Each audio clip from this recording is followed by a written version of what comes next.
Hi, I'm Dr. Robin Koslowitz, YouTube's post-traumatic parenting expert. Today I am going to respond to a Reddit thread that a post-traumatic parenting community member sent me asking about what my thoughts are on this, which is, I'm terrified of the mom I'm becoming. I need help. Have you ever felt that way? Have you ever felt like, I am so not happy with how I'm parenting. I am so not comfortable with the kind of parent I am. I imagine I'd be different. I cannot imagine that I get so angry at my kids. I never thought I'd be that way. Have you ever felt like that? Are you a post-traumatic parent? Did you have a childhood that set you up to feel somewhat depleted, and now as a parent you're struggling with your emotions? If so, click subscribe below, because I don't want you to miss another episode, because this is where we talk about what it feels like to parent when we have trauma.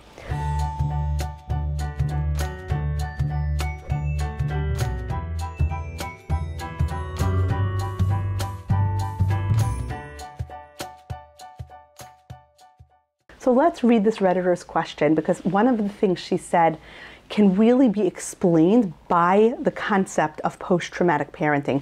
And I want to explain to her why she's feeling this enraged with her baby. I am full-time mom to a beautiful 12-month-old baby girl. She's a dream. She's funny, chatty, sociable. She can say 6 words already and waves hello to anybody and everybody. Oh. She slept through the night since 6 months. She is the best thing that ever happened to me. I just don't know what's wrong with me. I love her endlessly, and I know she's just being a baby. We obviously now have the typical early toddler things happening, refusing nappy changes and rolling away, screaming when I try to get her to hold still to get dressed, throwing herself back when I take something away that she can't have, etc. And I just get so angry. I've never been like this. I've never been angry. I've never even shouted in an argument. I'm much more of a stonewall and walk away and cry type of person. So I don't get why I feel this rage all the time whenever she won't comply with me about something. I hate it. I'm becoming a person I hate, and she's going to hate me for it. I want to be patient, to gentle parent. I always thought I'd be that mom. To be endlessly calm in the tantrums. I thought it would be my partner that I had to calm down and remind him that she's just a baby, but instead it's me. We've had the worst morning. I'm sick and my patience has been at an all-time zero. I don't even know what happened. And then she goes on to describe a tantrum and how her baby threw herself backwards, and then her baby was crying and she yelled, well, you wouldn't be crying if you wouldn't have thrown yourself backwards that way. And now she's kind of shocked. And now I'm sat in a car park sobbing about how much of a horrible mom I am. Please tell me this gets better. So yes, as YouTube's post-traumatic parenting expert, I can tell you it gets better. But first, I want it to get a little worse, because I want to take you back and explore with you why this might be happening. And to do that, we're going to have to unpack the trauma origins of why you get so angry. Of course, this Redditor is not my patient. This is not psychological therapy. This is not, in lieu of treatment. This is educational for all of us to understand. So there's a clue here in what this Redditor wrote, where she wrote, let's find what she said. I've never been like this. I've never been angry. I've never even shouted in an argument. I'm much more of a stonewall and walk away and cry type of person. And here's where I want to ask a very important question. And if this Redditor is watching this, or if you are similar, where did you learn that? Where did you learn that expressing your anger is either dangerous or futile, and therefore you're not going to do it? You're just going to walk away and cry. Your anger was supposed to be a signal inside your psyche that a boundary is being crossed, a problem needs to be solved, and you need the energy to solve it. Where did you learn that it's not worth it? That if you're going to act on your anger, either you're going to be punished or you're not going to be heard. Who taught you that? Because you learned a very valuable coping tool for dealing with your trauma, which is don't feel anger, walk away and cry. stuff it down, and shut it off. And for your life as a post-traumatic person, it was fine. Like, that coping tool works. Trauma creates a trauma app in our brain, and the trauma app simply allows us to function even though something really difficult happened to us. Maybe every time you get mad, you get shamed and blamed. Maybe you get spanked every time you yell. Maybe you argue with somebody and all they do is make you feel worse, so it's not worth it. Maybe you were actually abused and somebody really harmed you whenever you got mad and you just wanted to stay out of their way. But whatever it was, the trauma app in your brain taught you, don't feel anger. It's not a worthwhile emotion. It doesn't do anything for you. The problem is emotions can't be shut off selectively. You either shut emotions off or you leave them on. So you learn to shut uncomfortable emotions off, not to feel them. Just shut them off, shut them off, shut them off. The problem is you can't parent without emotions. And you said how much you love your little girl, and she sounds charming and adorable and sweet, and I'm so happy that you love her so much. But that love is opening the door up to the emotions, and it's opening the door up to all of the emotions. So you can't use the coping tool that you learned, which is, when I'm angry, shut it down, walk away. Can't walk away from a 12-month-old. Certainly not if you're feeding her, certainly not if you're changing her diaper, certainly not if you're supervising her. Can't walk away. But you never learned another coping tool. So now it's a problem. So now you need to learn coping tools. What do I do with my anger? So one thing to do with your anger is acknowledge it. Hi, anger. If you look at the inside out figures behind me, the little anger guy, that's who I imagine. Hi, anger. You're here. You're here to tell me that there's a problem. Yeah, her rolling away when I'm trying to change her diaper is a problem. It's annoying. Thanks for reminding me that it's annoying. I've got it from here. I don't need your help. I'm going to deal with it. Sometimes we make our body feel better to make our brain feel smarter. And that means, you know what? I store up a lot of anger and frustration when I'm taking care of my daughter, which is normal. So I need to do something to discharge that. And maybe that's, going for a run or doing, some other form of exercise, or, for me, like hitting a heavy bag. Like I have a t-shirt that says, I hit this so I won't hit you. I am going to use that anger and adrenaline and frustration that taking care of small children sometimes brings in the gym where I'm supposed to use it and it feels great. Maybe you're taking a Zumba class, maybe it's spin, whatever floats your boat. Literally, maybe you're rowing. Whatever it is, you come up with that thing that I can discharge all the angry energy, and my body starts getting used to, like, I'm going to store up a lot of angry energy, and then I'm going to use it in the gym.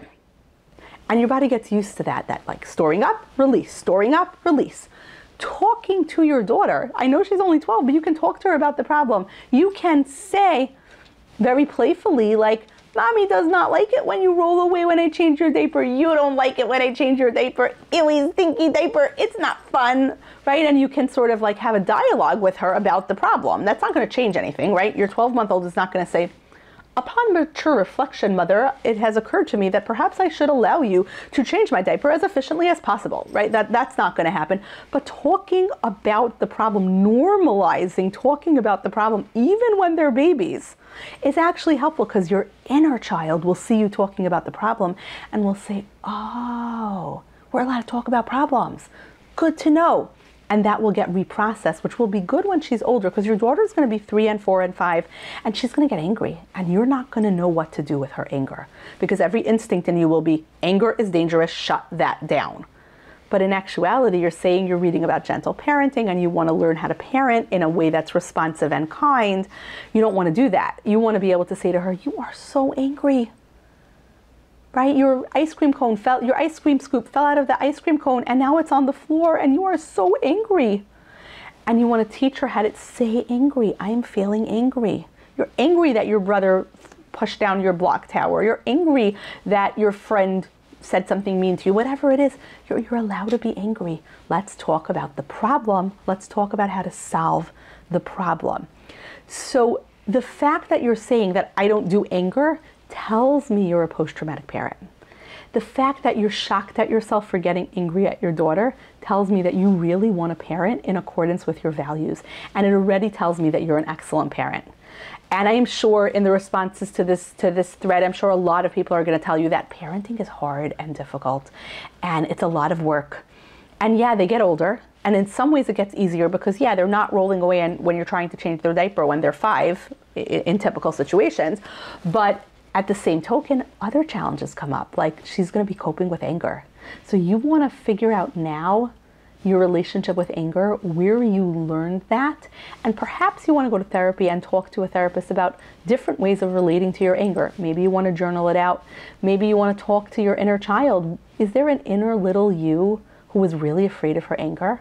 Maybe you want to have a dialogue with that inner little you and help her understand that it's okay to get angry, that anger identifies a problem, and anger helps us figure out a solution. And also anger tells us about our boundaries, and it's important to have boundaries. So you might want to have a conversation with little you, inner you, because inner you can't parent your real world child, but inner you can give you a lot of insight into why you are the way you are right now. But the one thing you are not is a bad parent. I mean, the title, I'm terrified of the mom I'm becoming, already tells me that you have those breaks in place and that you want to parent in accordance with your values and you don't want to be that angry, enraged mom. So now is your chance. Now that you had this moment of clarity, now is your chance to go and reprocess that. And like I said, therapy is the best. And I very often say to people, like, one of the things trauma does to us is it makes us very hyper independent. It makes us think we have to solve everything on our own and we have to do everything by ourselves, and it's somehow shameful or weak or bad to ask someone else for help. Newsflash, you don't have to do everything on your own. And if you won't do it for your own sake, as many of us won't, do it for your daughter's sake.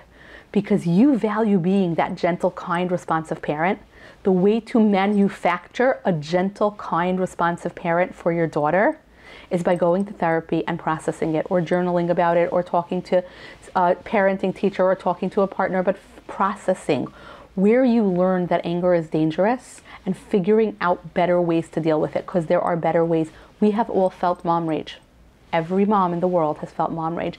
And I say this as a mom of a toddler who is also a mom of adults. We have all felt mom rage. And we have to learn how to handle it, because while it's okay to feel our anger, it isn't always okay to act on our anger. So there are ways to handle that. And it's as simple as reaching out for the help that you need and journaling about it and figuring it out. You can do it. There are ways. So don't just sit there and feel shame and blame and guilt and, constant recriminations to yourself. Instead, get the help you need, because it's right there. It's out there for you. Of course, my own book, Post-Traumatic Parenting, is coming out in 2025 at Broadleaf, so that might not be helpful enough for you right now. But you can check out the Post-Traumatic Parenting community on Instagram. You can find it at Dr. Koslowitz Psychology. That's where your fellow post-traumatic parents hang out, because we are going to break the cycles that almost broke us. And we get it. We've been there. We're post-traumatic parents too. So if you want to hear more about this topic, if you really want to understand this, check out my targeted parenting blog on Psychology Today. That's where I talk about how to parent.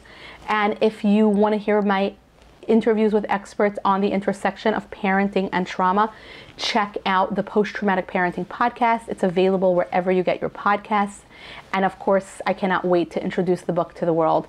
So if you're a post-traumatic parent and if this spoke to you, if this resonated with you, please click subscribe below, because I don't want you to miss another episode. And also send this video to a friend, have a conversation about it. Comment below, let me know if there are other parenting questions you have or other Reddit threads that you want me to respond to, because I do respond to the comments and I definitely do shoot videos in response to the questions that come up. Till next time.